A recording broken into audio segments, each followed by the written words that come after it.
Keď som povedal 2000 pozretí, poviem niečo o vedách 300 pozretí, chápeš? Tak. Takže začnem kuchárske okienko. Áno, tak môžeš pokračovať bodvigovým krémom. 4000 pozretí. Máte ľanový olej. No. Zoberiete si plnotučný tvárok, jednu tú kocku, 250 to je myslím, dáte do mixéru 6 plných polievkových lyžic oleja, toho čerstvého, a 3 plné lyžice semienka ľanové. Posolíte, okoreníte, ako chcete, rozmixujete. Ale musí to byť rozmixované tak, aby sa ten olej spojil s tým tvarogom. Nesmú tam byť mláčky. Žiadne také lesklé oka. Čiže sa to musí premiešať poriadne. No a potom toto ako pomazánku papate.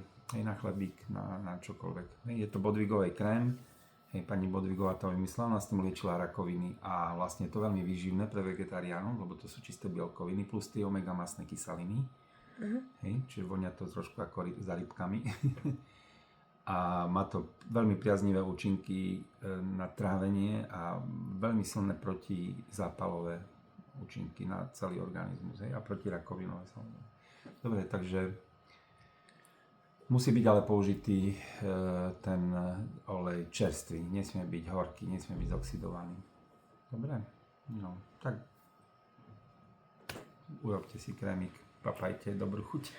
Ďakujeme. A ešte nám doplníš informácie k tej tvojej vynikajúcej paštike s 2000 pozretiami. Tam neboli všetky korenia.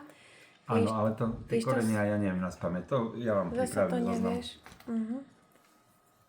Dobre?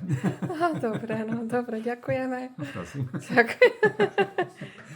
Čau. Dobre.